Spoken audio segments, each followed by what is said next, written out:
मित्रांनो, तुमचं पुन्हा एकदा GB स्टोरी टेलर या यूट्यूब चॅनलवर स्वागत आहे. आजच्या आपल्या गोष्टीचं नाव आहे उघडलेलं दार, प्रवास मृत्यूचा. लेखक संतोष देशपांडे. पण गोष्ट सुरू करण्याआधी जर कोणी या चॅनलवर पहिल्यांदाच आलेले असाल तर त्यांनी या चॅनलला सबस्क्राईब करायला विसरू नका. चला तर मग अजिबात वेळ न घालवता गोष्टीला सुरुवात करूया.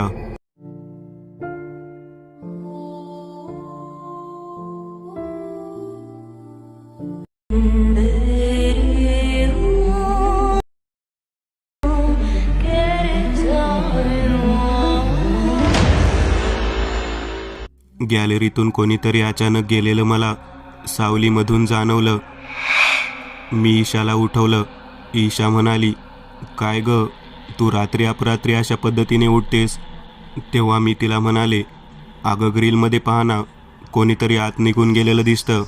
तेव्हा ईशा म्हणाली, हे बघ स्वाती, तू स्वतः भित्री, नको त्या पद्धतीच्या गोष्टी मोबाईलवरती पाहत बसतेस आणि रात्री अपरात्री तुला भास होतात आणि तू झोप मोड करत बसतेस. तेवढ्यात ग्रिलवर स्वतःचा हात फिरवत फिरवत कोणतरी जाताना दिसत होतं. खिडकीचं ग्रिल खूप मोठं होतं.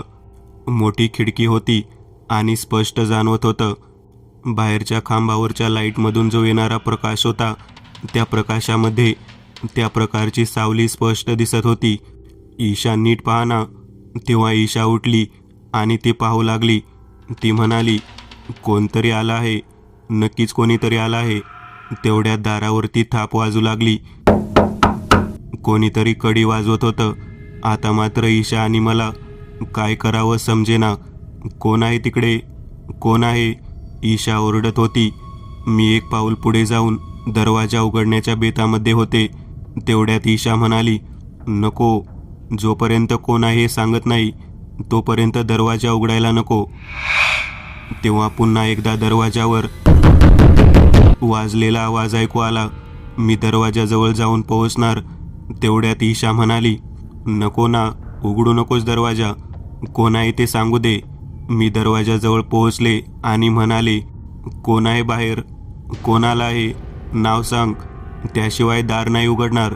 आता मात्र ईशा म्हणाली, नाव सांगितल्याशिवाय दार उघडायचं नाही. स्वाती, आपण 5 ते 6 वेळा आपण विचारलं की कोण आहे ते सांग, पण अजून कोणीही काही उत्तर दिलं नाही. तेवढ्यात एकदम शांततेने कोणीतरी चालत चालत बाहेरच्या गॅलरीमधून दूरवर गेलेला आवाज ऐकू आला. त्यानंतर जिन्यावरून खालच्या दिशेने कोणीतरी चालत चाललेला आहे हा आवाज ऐकू आला. ईशा म्हणाली, बरं झालं तू दार नाही उघडलंस. कोण होतं ते आपल्याला त्याने सांगितलं नाही. दरवाजाच्या बाहेरून जे कोणी आलं होतं ते निघून गेलं आहे हे पूर्णतः मनाला पटलेलं होतं. आता दार उघडायला काहीच हरकत नाही आणि बाहेर कोण आहे ते पाहायला काहीच हरकत नाही असा विचार ईशाच्या मनात आला. ईशा म्हणाली, स्वाती उघड दार, बाहेरची लाईट लाव. तेव्हा मी हळूहळू पुढे होऊन दार उघडण्यासाठी त्या कडीजवळ पोहोचले. बरोबर कडी उघडली आणि बाहेर पाहिलं तर समोर गॅलरीमध्ये खालच्या दिशेने वाकून पाहणारी एक मुलगी दिसली. तिचे लांब सडक केस कमरेपर्यंत आलेले मी पाहिले. स्वाती, दरवाजा बंद कर. आता मात्र मला कळेना की ईशा असे का म्हणत आहे. मी दरवाजा बंद करण्यासाठी प्रयत्न करू लागले, पण काही केल्या दार बंद होत नव्हतं. ईशा घाबरली. चल इथून, चल म्हणू लागली, परंतु बाहेर अवघ्या 3.5 फुटाच्या गॅलरीमध्ये ती उभारलेली मुलगी जी होती तिच्या समोरून दुसरीकडे कसं जायचं? खोलीचं तर दार उघडलेलं होतं, बंदही होत नव्हतं. ईशा पुरती घाबरलेली होती. आजूबाजूला असलेल्या खोलीतील मुलींना उठवून जागं करावं या बेतामध्ये ईशा होती. कोण आहेस तू, कोण आहेस असे म्हणून 2-3 वेळा त्या मुलीला विचारण्याचा प्रयत्न केला. ती जरासुद्धा जागेवरून हलली नाही. आता मात्र काय करावं कळेना. आम्ही दोघेही जणी मागे मागे सरकत आमच्या पलंगाच्या खाली जाऊन लपलो. कोणतरी होतं जे आम्हाला घाबरवत होतं असं आम्हाला जाणवू लागलं.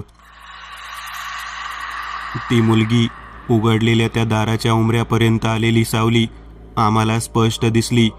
कोण होती ती याचा विचार मनामध्ये येत होता. इतक्यात तिने तिचे पहिले पाऊल खोलीच्या आत ठेवले आणि ती हळूहळू पुढे चालत येऊ लागली.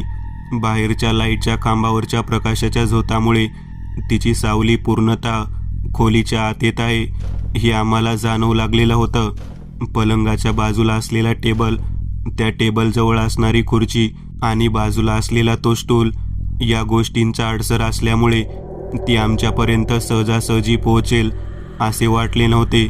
आम्ही त्यामुळे पलंगाखालीच लपून बसलेलो होतो. आता काय होणार याची चांगलीच भीती होती. ईशा मला म्हणाली, आपण इथून काही करून बाहेर पडायला हवं. दार उघडच आहे, आपण हळूहळू बाहेर जाऊ. आम्ही दोघेही जणी त्या पलंगाच्या खालून हळूहळू तिचे पाय कोणत्या दिशेने येतात ते पाहण्याचा प्रयत्न करत होतो. तेव्हा त्या मुलीने स्टूल ठेवला आणि त्यावरती ती दोन्ही पाय देऊन उभी राहिली. आम्हाला जवळजवळ कळून चुकलं की ती स्टूलवर उभा राहून रूममध्ये असलेल्या कपाटाच्या वर काय आहे ते पाहत असावी. कदाचित हॉस्टेलमधली कोणीतरी चोरी करणारी मुलगी असावी. भीती दाखवून या पद्धतीने चोरी करत असावी असा विचार माझ्या मनात आला. मी ईशाला म्हणाले, ईशा, घाबरायचं काही कारण नाही. मला वाटतं कोणीतरी चोरी करणारीच मुलगी आहे. तेव्हा ईशा म्हणाली, अगं, दरवाजा उघडा ठेवून एवढ्या रात्री चोरी करायला कोण येईल आणि आपल्या खोलीत आहे तरी काय. तेव्हा मात्र माझ्या मनामध्ये चांगलीच भीती भरली. आता हळूहळू सरकत दरवाजापर्यंत जायचं असा विचार आम्ही दोघीजणी करत होतो आणि त्या विचारानुसारच आम्ही पुढे सरकू लागलो. थोडं अंतर पार करून गेल्यानंतर एकदम स्टूल पडलेला आम्हाला जाणवला. आम्ही उंबऱ्यापर्यंत जाऊन पोहोचलो होतो. मागे वळून बघण्याचं धाडस नव्हतं, परंतु स्टूल पडला आणि नकळत आमचं लक्ष त्या दिशेने गेलं. जे पाहायला नको होतं तेच पाहिलं. ती मुलगी पंख्याच्या वरच्या बाजूला लटकलेली दिसत होती. ईशा बाहेर गेली आणि मोठमोठ्यांदा ओरडू लागली. मी सुद्धा ते दृश्य पाहून खूप मोठ्यांदा ओरडत होते, पण आजूबाजूच्या मुलींना आवाज येत नव्हता. ईशाने आणि मी दोघींनी मिळून हॉस्टेलमधली दार वाजवायला सुरुवात केली. एका पाठोपाठ एक आजूबाजूच्या 8च्या 8 रूमचे दरवाजे मी वाजवले. त्यातून एका पाठोपाठ एक मुली बाहेर येऊ लागल्या. वॉर्डन खालच्या मजल्यावरती झोपलेली होती. ती सुद्धा आमचा आवाज ऐकून उठली. पटापट सगळीकडचे लाईट लागले गेले.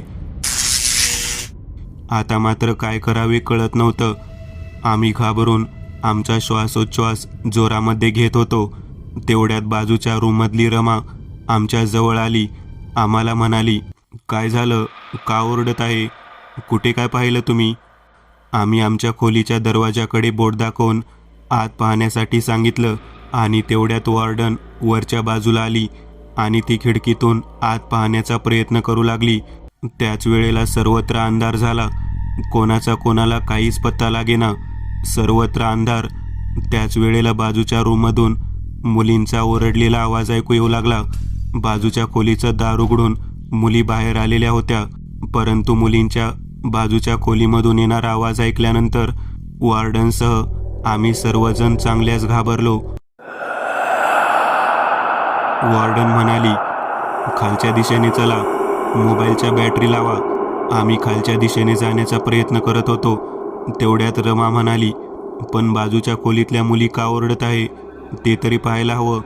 तेव्हा आम्ही दोघीजणी म्हणालो, आमच्या रूममध्ये एक मुलगी आली आणि तिने पंख्याला गळफास घेऊन आत्महत्या केली. वॉर्डन म्हणाली, आतमध्ये बघण्याची काही गरज नाही, संपूर्ण अंधार झालेला आहे. या अंधारात आपल्याला काही ना काही करून का होईना खालच्या दिशेने जायला हवं. अचानक वॉर्डनने असे बोलल्यानंतर सर्व मुली घाबरत ओरडत खालच्या दिशेने निघालेल्या होत्या. हॉस्टेलच्या मुख्य गेटवरचे दोन्ही वॉचमन आतमध्ये धावत येत होते. त्यांच्या हातामध्ये असलेल्या मोठ्या बॅटऱ्या त्यांनी चालू केलेल्या होत्या. आम्ही त्या बॅटरीच्या फोकसमध्ये बाहेर पडण्यासाठी हळूहळू पायऱ्या उतरत होतो. एका पाठोपाठ एकच गर्दी उडाली होती. आमच्या खोलीमध्ये काय होतं ते पाहण्याचं धाडस कोणामध्येच नव्हतं आणि आमच्या डोक्यामध्ये विचार सुरू होता, बाजूच्या खोलीमधल्या मुली का ओरडत होत्या. ज्या खोलीतील मुली ओरडत होत्या त्या मुली आमच्या पाठोपाठ आमच्या खांद्यावरती हात ठेवून खाली उतरण्यासाठी धडपड करत होत्या. आम्ही दोघीही जणी म्हणालो, का ओरडत होता ग तुम्ही? तेव्हा त्या दोघीही म्हणाल्या, आमच्या खोलीचं दार उघडच आहे. आतमध्ये एक मुलगी आली आणि तिने पंख्यावरती तिची ओढणी टाकली आणि स्टूल ढकलून देऊन फास घेतला. आपण जे दृश्य पाहिलं आहे अगदी त्याच पद्धतीचे दृश्य या मुलींनी पाहिलं. आम्ही सर्वजण खूपच घाबरलेलो होतो. वॉचमन जिन्यावरून खालच्या दिशेने मुलींना घेऊन चाललेला होता. आमच्या जेवणाचा जो मोठा हॉल होता त्या दिशेने सर्वांना नेण्यात आलं. त्या ठिकाणी सर्वच्या सर्व मुली जाऊन पोहोचल्या. वॉचमन आमच्या सोबतच आला होता. वॉचमन म्हणाले, काय पाहिलं म्हणून ओरडत आहात? वॉर्डन वॉचमनकडे पाहत म्हणाली, शांत राहा मुलींनो, शांत राहा. मुलींना व्यवस्थित बसू द्या. काय घडलं काय नाही ते विचारू द्यात. त्याच्या अगोदर प्रश्नांचा भडीमार नको. आमच्या दोघीच्या दिशेने वॉर्डन आली. सगळ्यात अगोदर तिने मला प्रश्न विचारला, काय झालं स्वाती, काय पाहिलंस तू? माझी बोबडी वळलेली होती. ईशा आणि मी दोघीजणी एकमेकीच्या हातात हात धरून वॉर्डनला सांगू लागलो. वॉर्डनला म्हणालो, आम्ही बरोबर झोप लागत आहे म्हणून झोपण्याचा प्रयत्न करत होतो. तेवढ्यात कोणीतरी गॅलरीमधून ग्रिलवर हात ठेवत मुख्य दाराजवळ आलं. आमचा दरवाजा वाजवला. 2-3 वेळा दरवाजा वाजवल्यानंतर मी दार उघडण्यासाठी पुढे गेले. तेव्हा ईशा म्हणाली की कोण आहे ते विचार, पण 5-6 वेळा विचारलं तरी कोण आहे हे सांगितलं नाही. शेवटी थोड्या वेळाने खालच्या दिशेने लाकडी जिन्यावरून कोणतरी व्यक्ती चालत चाललेली आहे असा आवाज ऐकू आला. आम्ही दोघेजण बाहेर कोण होतं हे पाहण्यासाठी दार उघडलं आणि बाहेर पाहतो तर काय, एक मुलगी जिचे केस कमरेपर्यंत खाली होते ती खाली वाकून पाहत होती. अचानक तिला 2-3 वेळा मी विचारलं तरी तिने काही उत्तर दिलं नाही. आम्ही पुरते घाबरलो. ती मुलगी आम्हाला घाबरलेल्या पाहून खोलीच्या आत येऊ लागली. आम्ही पलंगाखाली लपलो होतो. ती आली आणि तिने पंख्यावरती स्वतःची ओढणी टाकून फास घेतला. आम्ही बाहेर आल्यानंतर तिचं ते भयानक रूप पाहिलं आणि ओरडू लागलो.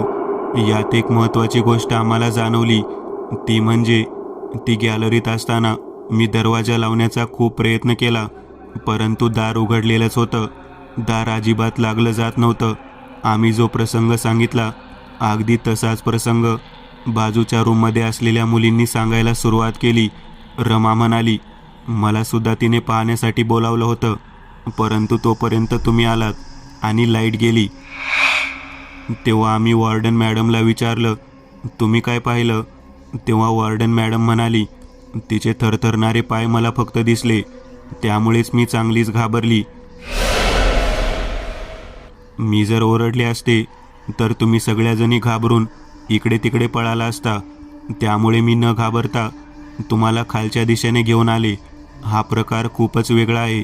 मला जेमतेम येऊन 1 महिना झाला आहे. या हॉस्टेलवरती असं काही घडेल असं मला वाटलं नव्हतं. कोणत्या मुलीने आत्महत्या केली काही कळायला मार्ग नाही. लाईट आल्याशिवाय आपल्याला काहीच कळणार नाही. तुम्ही इथेच थांबा. तेवढ्यात रमा म्हणाली, आपण सर्व मुलींची काउंटिंग करूया. आपण सर्व मुली आहेत का ते मोजूयात. जर या 2 मुली कमी जर झाल्या असतील तर आपण समजून घेऊ की त्या ठिकाणी आत्महत्या करण्यात आलेल्या आपल्यातल्याच मुली आहेत. तेव्हा वॉर्डन म्हणाली, मग बाहेरून कोण येणार आहे? काही कसं काय बोलतेस रमा? तेव्हा रमा म्हणाली, अहो या दोघीजणी जेव्हा जाग्या होत्या तेव्हा त्यांनी गॅलरीमध्ये एक मुलगी पाहिली. तेव्हा कोणत्याही मुलींनी आजूबाजूचं दार उघडलेलं नव्हतं. मग बाहेरून त्यांच्या खोलीच्या आतमध्ये जाऊन आत्महत्या करणारी पहिली मुलगी कोण असणार? रूममधली नव्हती, हॉस्टेलमधली नव्हती, ती कोणतरी बाहेरचीच मुलगी होती. तेव्हा वॉर्डन म्हणाली, मी खाली झोपले होते. गेटवरती वॉचमन होते. 2-2 वॉचमन असताना बाहेरून कोण मुलगी कशाला येईल? आणि सर्वात महत्त्वाची गोष्ट लक्षात येते का? आपण सर्वजण बाहेर असताना बाजूच्या खोलीतील मुलींनी दरवाजा उघडला. त्या बाहेर आल्या आणि नंतर त्यांनी हा सर्व प्रसंग सांगितला की आतमध्ये एक मुलगी येऊन तिने स्टूल ठेवून पंख्यावरती फास घेतला आहे. काहीतरी विचित्र नक्कीच घडलं आहे. कोणत्या मुलींनी जीव दिला ते कळायलाच हवं. मी इलेक्ट्रिसिटी बोर्डामध्ये फोन करून विचारते. की लाईट कधी येणार आहे. तेव्हा वॉचमन म्हणाला, मी जाऊन जनरेटर ऑन करून येऊ का? तेव्हा वॉर्डनबाई म्हणाली, नको, लगेच तिकडे जाऊ. आम्हाला निदान 1-2 पुरुष तरी आमच्या सोबत हवे आहेत. आपण 10-15 मिनिट वाट पाहू. तुमची बॅटरी असेल तर त्या बॅटरीच्या प्रकाशात आपण वर जाऊन पाहून यायचं का, नेमकं काय आहे ते. तेव्हा वॉचमनपैकी एक वॉचमन म्हणाला, चालेल, पाहायला काही हरकत नाही, परंतु अंधारामध्ये चाच पडत जाण्यापेक्षा मला वाटतं आपण पहिल्यांदा जनरेटर ऑन करावं, लाईट लावावी आणि मगच तिथे जावे. वॉचमनचे बोलणे ऐकल्यानंतर आम्हाला जवळजवळ ते मान्य झालं होतं. आता आपल्यासोबत जेवढे आहेत त्यांनी एकमेकांच्या हातात हात घ्यायचे आणि जेवणाच्या टेबलवरतीच आपण बसून राहायचे. आम्ही जेवणाच्या टेबलच्या एका बाजूला सर्व मुली हातात हात घेऊन बसलेलो होतो. वॉचमन काका आम्हाला म्हणाले, आमच्यापैकी एक जण वॉर्डनबाईंसोबत जातो, एक जण इथे थांबेल, तुम्ही घाबरू नका. वॉर्डन मॅडमसोबत एक जण बॅटरी घेऊन वरच्या दिशेने चालत चालत निघाला. रमा माझ्याकडे पाहत म्हणाली, एकूण मुली तरी मोजूयात ना. एकूण आपल्या हॉस्टेलमध्ये 40 मुली आहेत. सगळ्याजणी इथं असल्या तर आपल्याला कळेल की आपल्यातलं कोणीच गेलं नाही. तेव्हा आम्ही सर्वजणी एकमेकींच्या हातात हात घेऊन 1, 2, 3 या पद्धतीने काउंटिंग करायला सुरुवात केली. आमचं मोजणं सुरू होतं. इतक्या जिन्यावरून काहीतरी गडंगळत खाली पडलं आहे असा मोठ्यांदा आवाज आला. लाकडी जिन्यावरून कोणतरी खालच्या दिशेने गडंगळत खाली आलं असावं असा तो आवाज होता. आमच्या सोबत असलेला वॉचमन म्हणाला, गाठोड वगैरे पडलं का काय, पाहायला हवं. तेव्हा रमा म्हणाली, तुम्ही आता इथून जाऊ नका, इथेच थांबा. जोपर्यंत लाईट येत नाही तोपर्यंत तुम्ही कोणीही जाऊ नका. तेवढ्यात वॉर्डन मॅडम ओरडलेला मोठ्याने आवाज ऐकू आला. आता मात्र काय करावे आम्हाला कळेना. वॉचमन आमच्याकडे पाहत म्हणाला, माझ्यासोबत असलेला रमेशसुद्धा अजून कसा काय आला नाही. त्याने युवांना लाईट चालू करायला हवी होती. जिन्यावरून काय खाली पडला असेल याचा आम्ही विचार करत होतो, परंतु मला माहीत होतं की नक्कीच अजूनपर्यंत लाईट लागली नाही. याचा अर्थ अंधारामध्येच वॉर्डन आणि रमेश वरच्या दिशेने गेलेले असणार आहेत. आम्ही सर्वजण त्या ठिकाणी तसेच होतो. तेव्हा आमच्यासोबत असलेला वॉचमन म्हणाला, काहीतरी चित्रविचित्र घडलं आहे असं मला वाटतं. लाईट गेलेल्या गोष्टीचा फायदा घेत कोणीतरी काही करत आहे. तेव्हा रमा म्हणाली, नाही, जे कोणी फायदा घेऊन जे काही करत आहे ते मनुष्य नाही, ते वेगळंच काहीतरी आहे. वॉर्डन मॅडमला ओरडताना ऐकल्यानंतर सर्वांना भीती वाटली होती. रमा म्हणाली, आपण काही जण तिकडे जायला हवं. माझ्याकडे पाहत रमा मला म्हणत होती, स्वाती, तू आणि ईशा दोघीजणी मिळून माझ्यासोबत चला. बाकीच्या मुलींना इथे थांबू देत. आपण त्या जिन्याच्या दिशेने जाऊ. आम्ही मोठी बॅटरी वॉचमनच्या हातातून घेतली आणि त्या दिशेने जायचं ठरवलं. सर्वात अगोदर लाईट लावण्यासाठी आम्ही प्रयत्न करणार होतो. आम्ही तिघेही जण हातात हात घेऊन डीपीच्या दिशेने निघालो. लाईटचा ज्या ठिकाणी मीटर होता त्या ठिकाणच्या डीपीजवळ जाऊन पोहोचलो. सर्व काही व्यवस्थित होतं. एक खटका वरच्या दिशेने जो होता तो खाली केला. लाईट आलेली दिसली. आम्ही सरळ सरळ त्या उजेडात जिन्याच्या दिशेने येण्यासाठी निघालो. तेव्हा जिन्याच्या खालच्या बाजूला रमेश पडलेला दिसला. त्याच्या डोक्याला मार लागलेला होता. त्या वॉचमनला काही बोलण्यासाठी आम्ही जवळ गेलो तर त्याचे डोळे पांढरे शुभ्र झालेले होते. नेमका काय प्रकार आहे ते कळायला मार्ग नव्हता. तो बेशुद्ध पडला होता. वॉर्डन मॅडम कुठे आहेत? केवढ्या मोठ्याने ओरडल्या. कुठे असतील याचा विचार करत आम्ही सरळ चालत चालत वरच्या दिशेने आमच्या खोलीकडे निघालो. तेव्हा जेवढ्या 8ही खोल्या होत्या त्या प्रत्येक खोलीचे दार उघडेच होते. वॉर्डन मॅडम नेमकं कोणत्या खोलीत आहेत याचा विचार करण्यासाठी आम्ही पुढे गेलो. तेव्हा रमा म्हणाली, तुझ्या खोलीच्या आतमध्ये आणि या बाजूच्या खोलीच्या आतमध्ये डुंकून पाहायला नको. मला माहीत आहे त्यामध्ये जे दृश्य बघितलं त्यामुळेच आपल्याला भीती वाटली आहे. तेव्हा निशा म्हणाली, काही केलं तरी नकळत का होईना आपल्या नजरेसमोर ते दृश्य येणारच. ही सर्व दारं उघडी का आहेत हेच कळत नाही. तेव्हा 3 नंबरच्या खोलीजवळ आम्ही जाऊन पोहोचलो. दार उघडच होतं. हळूच आतमध्ये डुंकून पाहिलं तेव्हा आमच्या लक्षात आलं कोणतरी स्त्रीचे पाय लटकताना दिसत होते. वर जेव्हा पाहिलं तेव्हा हातभर जीभ बाहेर आली होती आणि त्या वॉर्डन मॅडम होत्या. बापरे, अगोदर ज्या 2 मुलींना मरताना पाहिलं होतं त्या मुलीनंतर या वॉर्डन मॅडम या ठिकाणी अशा रीतीने कसं काय लटकत आहेत याचा विचार मनात यायला आणि पुन्हा बाकीच्या सर्व खोलीची दारं आपोआप बंद व्हायला गाठ पडली. दारं आपोआप बंद होत होती. काय करावे कळेना. रमा घाबरली. आम्ही ओरडू लागलो. तेवढ्यात लाईट आल्या कारणाने दुसरा वॉचमन जो होता तो सर्व मुलींना त्या दिशेने खाली घेऊन आला. वर पाहत आमच्याकडे म्हणाला, काय आहे वर? काय आहे सांगा. काय पाहिलं तुम्ही? वॉर्डन मॅडम कुठे आहेत? रमेश कुठे आहे? तेव्हा जिन्याच्या दिशेने मी बोट केलं तेव्हा रमेश जिन्याच्या दिशेने बेशुद्ध अवस्थेत पडलेला दिसला. त्याचे डोळे पांढरे झालेले दिसले. आता सर्वजण मिळून आम्ही त्या ठिकाणाहून खालच्या दिशेने निघालो. आम्ही तिघेही जणी खालच्या सर्वांना सांगू लागलो. आम्ही जे पाहिलं होतं ते सांगत होतो आणि ते सांगत असताना प्रत्येकजण घाबरून गेलेला होता. अशी कोणती घटना आहे ज्यामुळे या ठिकाणी अशा पद्धतीचे दृश्य दिसते? उघडलेलं दार बंदच होत नाही. काय कारण असावं याबाबत आम्ही चर्चा करत होतो. रमा, मी आणि ईशा तिघी जणी आमच्यासोबत असल्यामुळे जे काय आहे हे खूप भयानक आहे. या ठिकाणी 2 मुली मेलेल्या दिसत आहेत तर त्या आपल्यापैकी कोणीच नाही आणि अचानक आपल्यापैकी असणाऱ्या वॉर्डन मॅडम यांचा जीव गेला. त्यांना लटकलेला आम्ही पाहिलं आहे. ते कसं काय शक्य आहे? त्यांना कोणी मारलं असावं. यात सर्वात महत्त्वाची गोष्ट म्हणजे जो रमेश म्हणून वॉचमन होता त्याला जिन्यावरनं खालच्या दिशेने फेकून दिलेलं होतं. तो बेशुद्ध होता. त्याला त्या ठिकाणाहून आम्ही जेवणाच्या रूमकडे घेऊन गेलो. जेवणाच्या हॉलच्या बाहेरच्या बाजूला कठड्यावर त्याला झोपवलं. रात्र कधी संपेल असं वाटत होतं. या हॉस्टेलच्या इतिहासामध्ये हे पहिल्यांदाच घडलं होतं. कधी एकदा दिवस उजाडतो आम्हाला असं झालं होतं. फोनवरून संपर्क साधा. आमच्यातील 4-5 मुलींनी बाहेर संपर्क साधला. वॉचमनने पोलिसांना कॉल करायचं ठरवलं. जेव्हा फोन लावण्याचा प्रयत्न करण्यात येऊ लागला तेव्हा कोणाचाच फोन लागत नव्हता. केवळ डायलिंग होत होतं. हे कसं काय शक्य हेच कळत नव्हतं. रमेशांना पाणी मारून मारून शुद्धीवर आणण्याचा प्रयत्न जवळजवळ निष्फळच ठरत होता. साधारण 3:30च्या वेळेनंतर रमेश शुद्धीवर येऊ लागला. रमेशने त्याच्यासोबत असलेल्या सदानंदला पाहिल्यावर बोलायला सुरुवात केली. तो म्हणाला, लगेचच येथून चला.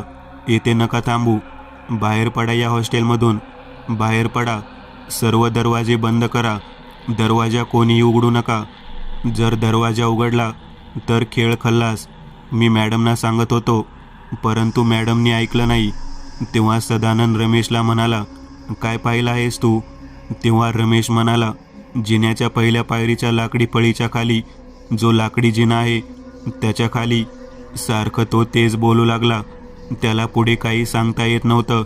त्यानं असं काहीतरी जबरदस्त पाहिलं होतं की ज्यामुळे त्याला भीती वाटत होती. आम्ही त्याला पाणी पाजलं आणि त्याला शांत बसायला सांगितलं. रमा म्हणाली, दिवस उजाडल्यावर सांग. त्यानंतर बराच वेळ गेल्यावर त्याने बोलायला सुरुवात केली. तो म्हणाला, जिन्याखाली दार आहे आणि ते दार उघडलेलं आहे. त्या दारामधून ती बाहेर आली आहे. वॉर्डनबाईंनी सगळ्यात अगोदर ते दार पाहिलं होतं. त्यांच्या लक्षात आलं की ते दार उघडं आहे. कदाचित वॉर्डनबाईंना यातले सगळे माहीत होतं. मला त्या जिन्यावरून वरच्या दिशेने जाताना म्हणत होत्या 3ऱ्या खोलीच्या पलीकडे जाता येणार नाही. परंतु पहिल्या 2 खोलीमध्ये जे दृश्य या मुलींनी पाहिलं होतं त्या दृश्यावरून जवळजवळ लक्षात आलं होतं की ती उघडलेल्या दारातून बाहेर आलेली आहे. तेव्हा रमा म्हणाली, कोणाबद्दल बोलत आहात? तेव्हा रमेश म्हणाला, लक्ष्मी बाहेर आलेली आहे. लक्ष्मी आणि वृंदा या 2 मुलींनी या दरवाजातून बाहेर प्रवेश केला आहे.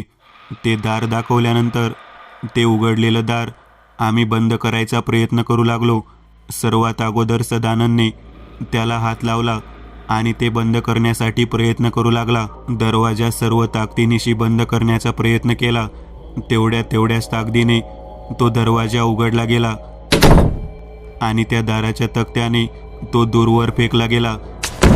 हे दृश्य पाहिल्यावर आम्ही चांगलेच घाबरलो. कोण आहे ही लक्ष्मी, कोण आहे ती वृंदा, यांच्याबद्दल आपल्याला कोणाकडून माहिती मिळणार? तेव्हा रमा म्हणाली, हॉस्टेलच्या बाहेर 12 वर्षापासून जो व्यक्ती चहाची टपरी चालवतो तो गंगाधर मामा आपल्याला सगळं काही सांगेल असं मला वाटतं. गंगाधर मामाला याबाबतीत काय माहिती असणार आहे? आपण कित्येक वर्ष झालं त्याला ओळखतो. मी तर तब्बल 11वीला असल्यापासनं त्याला ओळखते. आता माझं शेवटचं वर्ष आहे. 4 वर्षापूर्वीपासून गंगाधर मामा कधी याबाबतीत काहीच बोलला नाही. ईशाचे हे बोलणे ऐकल्यानंतर रमा म्हणाली, होय, गंगाधर मामाने याबाबतीत कधीच कोणाबद्दल कुठेच काही वाच्यता केली नाही. आता गंगाधर मामाकडे जाऊन त्याबाबतीत चौकशी करायची म्हणून सर्वजण हॉस्टेलच्या बाहेर जाण्यासाठी तयार झाले होते. 3ऱ्या खोलीमध्ये लटकणारं वॉर्डन मॅडमचं प्रेत तसंच लटकत होतं. कोणामध्ये हिंमत नव्हती की ते प्रेत जाऊन कोणी उतरवावं, कारण ते दार जे उघडलेलं होतं त्याचं रहस्य अजून कळालेलं नव्हतं. गंगाधर मामाच्या चहाच्या टपरीवरती हॉस्टेलमध्ये असलेल्या सर्व मुली जशाच्या तशा अवस्थेत जाऊन पोहोचल्या. गंगाधर मामा सर्वांकडे पाहत आश्चर्य व्यक्त करू लागला. वॉचमनकडे पाहत म्हणाला, काय झालं बाबा? एवढ्या सकाळी सकाळी सर्वजण बाहेर कसे काय आलेले आहात? घाबरलेल्या अवस्थेत असलेल्या मुलींना पाहून गंगाधरने प्रश्न केलेला होता. तेवढ्यात वॉचमनने घडलेली संपूर्ण घटना गंगाधरला सांगितली. गंगाधरने डोक्याला हात लावला. कोणी उघडलं ते दार? ते दार उघडलेलं असल्यामुळेच हे सगळं काही घडलं आहे. तेव्हा रमा गंगाधर मामाला बोलू लागली, काय आहे मामा त्या दारामागचं रहस्य? तेव्हा गंगाधर म्हणाला, पोरींनो, हे हॉस्टेल बांधून त्याची वास्तुशांती करायची राहिली होती. पटवर्धन काकांचे हे मुलींचे वसतिगृह, या ज्या तुमच्या वॉर्डन बाई आहेत त्यांचं नाव काळे, त्याच्या वसतिगृहाच्या पहिल्या वॉर्डन होत्या. त्यावेळची ही घटना. लक्ष्मी, वृंदा, जया आणि प्रभा या 4 मुली एका रूममध्ये राहायला होत्या. आता जी लक्ष्मी आणि वृंदा या बाबतीत चर्चा सुरू आहे त्या दोघींचा याच लाकडी जिन्याच्या ठिकाणी असलेल्या खालच्या हौदामध्ये गुदमरून मृत्यू झाला. काय बोलत आहात तुम्ही? त्या जिन्याच्या खाली हौद आहे? तेव्हा गंगाधर मामा म्हणाले, हो, तो जो लाकडी जिना तयार केलेला आहे ना त्याच्या खाली हौद आहे. मोठ्या पाण्याचा हौद. या इमारतीचं बांधकाम वर चढण्यासाठी पाणी कमी पडत होते म्हणून तेथे हौद बांधलेला होता. हॉस्टेल सुरू होऊन 1च वर्ष जेमतेम झाला असेल. या ज्या काळीबाई आहेत या चांगल्याच तिखट स्वभावाच्या होत्या. मला चांगलं आठवतंय, खेडेगावातून त्या 4ही मुली आलेल्या. त्यांना एका खोली जागा दिली होती. 3 नंबरची खोली होती, परंतु ती त्यांना पुरत नव्हती म्हणून 2 नंबरच्या रूममध्ये दोघींना आणि 1 नंबरमध्ये दोघींना जागा दिली होती. 3 नंबरची खोली स्वतः काळीबाईंनी स्वतःच्या ताब्यात ठेवली होती. गेल्यानंतर लगेचच ग्रिलची गॅलरी आणि ओळीने 8 खोल्या, यामध्ये त्या काळातही 40 मुली राहिल्या होत्या. त्या 4ही मुली खेड्यातून आलेल्या आहेत म्हणून त्यांच्या बाबतीत दुधाभाव केला जात होता. त्यात लक्ष्मी आणि वृंदा या दोघीही जणी दिसायला खूप सुंदर होत्या. या काळे मॅडमचा भाचा होता, तो या ठिकाणी राहायला आला होता. मुलींचे वसतिगृह असल्यामुळे त्याला इथे राहता येत नव्हतं. तो वॉचमनच्या खोलीमध्येच राहायचा. माझा चहाचा गाडा नुकताच मी सुरू केला होता. तो मुलगा खूपच टुकार आणि उडाणटप्पू होता. वृंदा आणि लक्ष्मी या दोघांनाही तो कायम छळायचा. वॉर्डनचा भाचा आहे म्हणून त्या दुर्लक्ष करायच्या, परंतु त्या मुलाने मोबाईल फोनमध्ये त्या दोन्ही मुलींचं चित्रीकरण केलं आणि त्यांना ब्लॅकमेल करून त्याने उपभोगायला सुरुवात केली. त्या मुलींचं मानसिक संतुलन पूर्ण बिघडलं होतं. त्यांनी ही गोष्ट काळे मॅडमना सांगितली. आपल्या भाच्याकडून ही चूक घडली आहे ही गोष्ट त्यांच्या लक्षात आली, परंतु प्रकरण वाढू नये म्हणून ते दाबण्यासाठी त्यांनी प्रयत्न केला. पटवर्धन साहेबांना माहिती होऊ नये म्हणून त्या काळेबाईंनी आणि त्यांच्या भाच्याने दोघांनी मिळून त्या दोन्ही मुलींना त्या मोठ्या हौदाच्या आतमध्ये हातपाय बांधून फेकून दिले. मोकळा हौद होता आणि ती त्यावेळेला मागची बाजू होती, त्यामुळे कोणाचे लक्ष गेले नाही. तब्बल 5 ते 6 दिवसानंतर त्या दोघींचा मृत्यू झालेला जवळ आढळला. स्वतःच काळेबाईंनी दोन्ही मुली मिसिंग आहेत म्हणून कंप्लेंट केली होती. पटवर्धन साहेब चांगलेच रागाला गेले होते. त्या दोन्ही मुलींचा मृत्यू कोरड्या मोकळ्या हौदात पडून झाला असा बनाव त्यांनी केला आणि तो हौद वरून बंद करून त्यावरती एक दार बसवलं आणि इकडच्याच बाजूने वरच्या बाजूला जाण्यासाठी जिना तयार केला. परंतु नियतीला ही गोष्ट मान्यच नव्हती. बरोबर अमावस्येच्या रात्री ते दार उघडलेलं पाहिलं. उघडलेलं दार पाहिल्यानंतर मात्र काळीबाईंनी तेव्हापासून हे हॉस्टेल सोडून दिलं. तिचा भाचा जयेश हा सुद्धा इथून निघून गेला. आता तब्बल 12 वर्षानंतर पिशाची शक्ती जागृत व्हायला आणि काळीबाई पुन्हा वॉर्डन म्हणून येथे यायला एकच गाठ पडली. त्या दोन्ही मुली हौदात गुदमरून मेल्या होत्या. तर मग आमच्या रूममध्ये आणि बाजूच्या रूममध्ये फास घेतलेला जो काही प्रकार आम्ही पाहिला, त्या 2 मुली कोण होत्या? तेव्हा गंगाधर मामा म्हणाले, एक जया होती आणि 2 नंबर रूममध्ये फास घेतलेली प्रभावती ही मुलगी होती. तुम्हाला माहीत नाही, या 2 मुलींच्या मृत्यूनंतर जया आणि प्रभा या मुलींवरती त्या जयेशने पुन्हा याच पद्धतीने ब्लॅकमेलिंग करून अत्याचार केले. त्या खेड्यातल्या मुलींनी त्याच दोन्ही खोलीत स्वतःचा जीव दिला. हे सर्व काही ऐकल्यानंतर आम्ही भयंकर घाबरलेलो होतो. या हॉस्टेलमध्ये असं काही पूर्वी घडलं होतं याची काडी मात्र कल्पना नव्हती. तेव्हा गंगाधर मामा म्हणाला, ही गोष्ट मुळात हॉस्टेलचे मालक पटवर्धन यांनी दडवून ठेवली, कारण हॉस्टेलच्या ॲडमिशनवरती त्या पद्धतीचा परिणाम होऊ लागला. आता कित्येक वर्षानंतर वॉर्डन मॅडम परत आल्या. हा सर्व प्रकार थांबला असेल असे मला वाटले होते. परंतु बरोबर 12 वर्षांनी त्या दोघींनी स्वतःचा बदला अतिशय योग्य पद्धतीने घेतलेला आहे. हे सर्व काही ऐकल्यानंतर दोन्ही वॉचमन काका चांगलेच घाबरलेले होते. पोलिसांना फोन केल्याशिवाय आता पर्याय नव्हता. पोलीस गाडी आली. पोलिसांना वरच्या दिशेने 3ऱ्या खोलीत असलेले ते प्रेत दाखवलं. तेव्हा आत्महत्या केली असावी असा कयास पोलिसांनी लावला. आम्ही खालच्या दिशेने जिन्याच्या हळूहळू चालत येत होतो. तेव्हा उघडलेलं दार मात्र दिसत होतं. गंगाधर मामाने जे सांगितलं होतं अगदी त्याच पद्धतीने उघडलेलं दार नजरेसमोर आलं. पटवर्धन साहेबांना पोलिसांनी बोलावून घेतलं. तेव्हा गंगाधर मामा काहीच बोलले नाही. परंतु पोलीस गेल्यानंतर मात्र पटवर्धन साहेब म्हणाले, जसे करावे तसे भरावे. त्या हॉस्टेलमध्ये पुन्हा पूजा सुरुवात करण्यात आली आणि वास्तुशांती करून ती वास्तू पवित्र करण्यात आली. एक मात्र गोष्ट शेवटपर्यंत तशीच राहिली. ते उघडलेलं दार मात्र उघडलेलंच राहिलं. ते कोणीही बंद केलं नाही. मित्रांनो, आज पुरतं एवढंच. तुम्हाला जर काही गोष्ट आवडली असेल तर नक्की लाईक करा. तुमच्यापैकी बरेचसे जण व्हिडिओ लाईक न करताच पळून जातात. पण हा जर व्हिडिओ तुम्ही लाईक केला तर मला जरा बरं वाटेल आणि असेच भारी भारी व्हिडिओ बनवायची माझ्यात एनर्जी येईल. त्यामुळे नक्की लाईक करा. आणि अजूनही कोणी या चॅनलला सबस्क्राईब केलेलं नसाल तर लगेच सबस्क्राईब करून टाका. आणि बाजूची घंटी ती मात्र दाबायला विसरू नका. देवाची घंटी आहे ती.